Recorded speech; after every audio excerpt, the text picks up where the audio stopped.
I'm Chef Andrew Cross here at the Jetty Bar and Grill at Hotel Indigo in Everett. We're here to teach you how to make our version of a panzanella salad. It's traditionally from Tuscany, Italy, and what we really think is great about it for the summer is that it's very light, it's fresh, and it's going to be great. The way that we make ours is traditionally panzanella is a bread salad, so here we have our croutons. Traditionally it's sourdough, so it's aged a day or two. They just kind of tear it into pieces and let it air dry.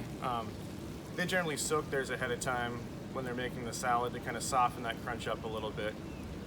Here we use a brioche, as it's as crunchy as the sourdough would be, but it's very soft and light and airy all the way through, so you don't get that real hard crunch to it. For us, we use arugula. You can get that at any grocery store you can find. I like to use arugula because it has more of a peppery spice to it and somewhat of a bitterness that will help counterbalance the acid and the fats that we're going to put in it. Moving forward, we have pistachios, which you can also get at any grocery mart. We candy ours in a simple syrup for about half an hour, and then we deep fry them. You can use various different nuts. I like pistachios myself as it's very soft and subtle, but yet at the same time the sweetness just really comes out. A walnut or a pine nut might be a great alternative. Here we have peaches that we macerate briefly in white balsamic vinegar.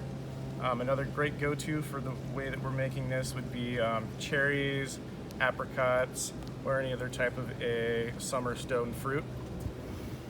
Here we have fresh mozzarella balls. These are cinghialinis, so they're very small, more like a marble than the larger ones you usually find.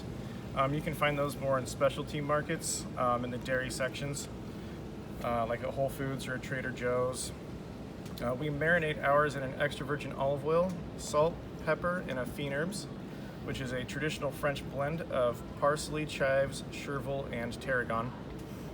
Here we have a white balsamic vinaigrette. Ours, we use an emulsified version instead of a broken style. So ours has egg yolks and Dijon mustard in it, and that's what keeps the dressing held together instead of having to shake it up every time. As well, to add to the summer herbaceousness of the dish, we have basil as well. To toss this all together, I like to hand toss mine. It really keeps from bruising the lettuces and tearing the fruits and things like that. So you get more of a dish that's more easily combined. So for that, put in our croutons. And I kind of move everything around like that, keeps it more kind of evenly distributed. That's probably about a cup of croutons, about a cup of arugula, kind of equal portions on that. Have about 2 ounces of the pistachios. This is 1 peach. It's been sliced, peeled, and then macerated with the white balsamic. Looking at about 4 ounces of the mozzarella balls. Then we have our dressing here. For this, I'd go with about 1 ounce to 1.5 ounces. Just like I said, you want to make sure that everything is as evenly distributed as possible, so that when you toss it, it's all well put together. I always use the fresh ground sea salt and fresh ground pepper.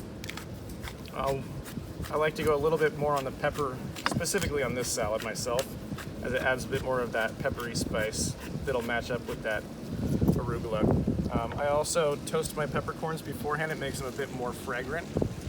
Another option for this, since we're using the lighter and fresher ingredients of the peaches and white balsamic, would be to be a white pepper, which is more floral than the black pepper, as it's not fermented.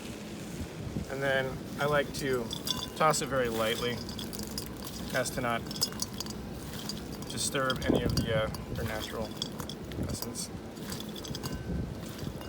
And then once it's all put together, just kind of nestle it all right in there. And I like to save some of the I put most of the breadcrumbs more on the bottom, and then the arugula, and then I like to save more of the peaches and some of the cheese balls with the mozzarella as more of a garnish on the top.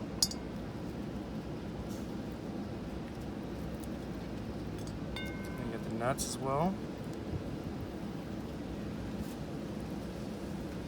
And just to top it off, that's where we add our basil in on the top and just kind of sprinkle it all around. So as you go, you get a little bit here and there, but it's not too overwhelming and pungent.